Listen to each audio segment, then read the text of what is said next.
Hello, नमस्ते, सत श्री अकाल, गुड इवनिंग।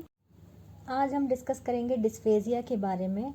तो सबसे पहले हमें ये पता होना चाहिए डिस्फेजिया जो टर्म है, जो वर्ड है, ये किसके लिए यूज़ किया जाता है।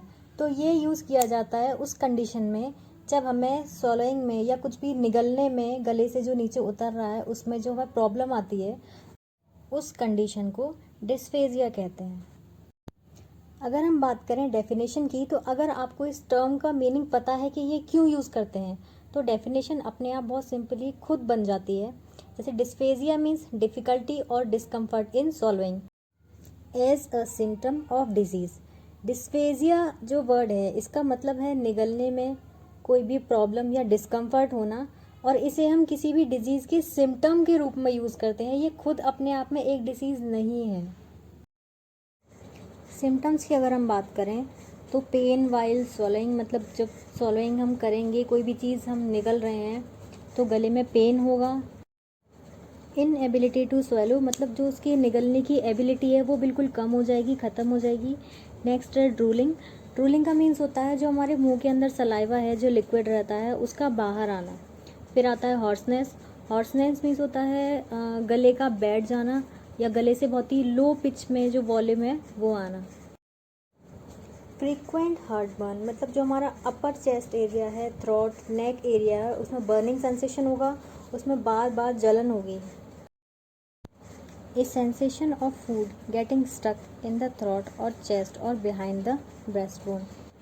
एक ऐसी फीलिंग, ऐसा सेंसेशन रहेगा कि हमारे चेस्ट में जो ब्रेस्ट बोन, जैसे स्टर्नम बोलते हैं, उसके पीछे की साइड जो एरिया है वहाँ हमारा फूड अटक गया है या गले में कुछ फूड का टुकड़ा अटका हुआ है, ऐसे सेंसेशन रहेगा। नेक्स्ट है food coming backup, regurgitation. Regurgitation word दिया गया है जब फूड हमारा स्टमक में जाने की जगह वापस से बाहर की तरफ आता है, ये भी एक सिम्टम है इसका। एंड नेक्स्ट है वेट लॉस। बात करें कॉजेज़ की, तो मेरे खुद के लिए भी बहुत ज़्यादा कंफ्यूजिंग हो रहा था कि कैसे डिफ़ाइन करूं, क्या करूं। तो मैंने उनको पहले 3 कैटेगरी में डिवाइड किया, उसके बेस पे मैंने इसके कॉजेज़ डिफ़ाइन किए हैं। जैसे पहला है ओरल डिस्फेजिया। ओरल डिस्फेजिया जो कि ओरल कैविटी से, मींस माउथ से रिलेटेड होता है, जिसमें है टॉन्सिलाइटिस हो सकता है, मींस कि टॉन्सिल में इन्फ्लामेशन। पेरिटॉन्सिलर एब्सकैस हो सकता है। पेरिटॉन्सिलर स्पेस जो होता है टॉन्सिल कैप्सूल और सुपीरियर कॉन्स्ट्रक्टर मसल्स के बीच में, उनमें पस फॉर्मेशन हो जाता है।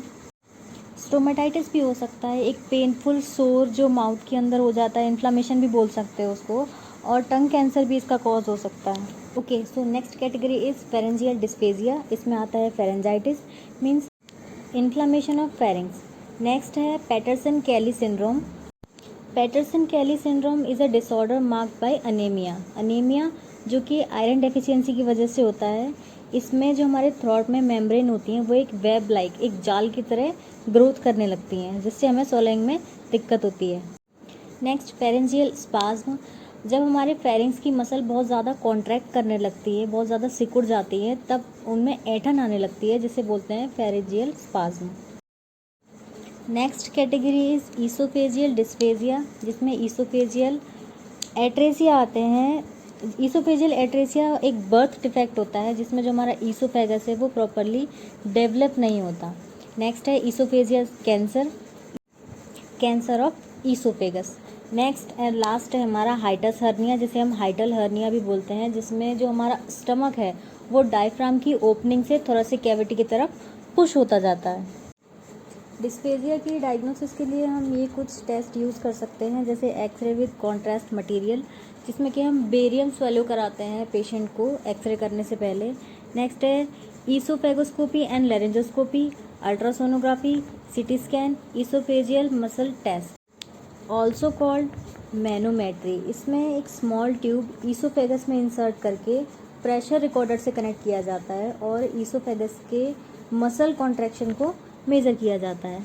नेक्स्ट है fees, stands for fibro optic endoscopic evaluation of swallowing. इसमें टेलीस्कोप की हेल्प से जो हमारा वॉइस बॉक्स का सराउंडिंग एरिया है और ईसोफेगस की ओपनिंग के एरिया को असेस किया जाता है। डिस्फेजिया की कॉम्प्लिकेशंस अगर देखे जाएँ तो बहुत ही जनरल सी बात है, अगर कोई कुछ खा पी नहीं रहा है तो उसको मालन्यूट्रिशन, डिहाइड्रेशन, वेट लॉस जैसी प्रॉब्लम्स हो सकती हैं। ट्रीटमेंट डिस्फेजिया का इसके कॉजेज़ और सिम्टम्स पे बेस होता है, जैसे कि हम एंटीबायोटिक्स दे सकते हैं टॉन्सिलाइटिस के लिए, क्योंकि ये एक बैक्टीरियल इन्फेक्शन है। Medication and lifestyle changes, medication like अगर गर्ड की वजह से उसको ये प्रॉब्लम हो रही है तो उसकी हम डाइट में चेंजेस करेंगे, गर्ड को लेके उसको मेडिकेशन प्रोवाइड करेंगे। और अदर मेडिकल थेरेपी, अगर न्यूरोलॉजिकल कंडीशन की वजह से माउथ के किसी एरिया में पैरालिसिस है या अदर कोई न्यूरोलॉजिकल कंडीशन है तो उससे रिलेटेड उसको मेडिकल थेरेपी दी जाएगी।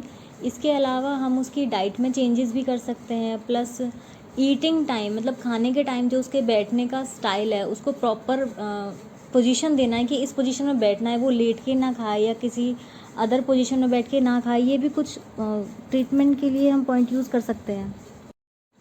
ओके, सो डिस्फेजिया हमारे यहाँ ख़त्म होता है। अगर किसी को किसी वर्ड में या किसी पॉइंट में कोई भी कन्फ्यूज़न है तो please let me know in comment section. अगले वीडियो में मैं उसे क्लियर कर दूँगी। तब तक के लिए कीप स्टडी।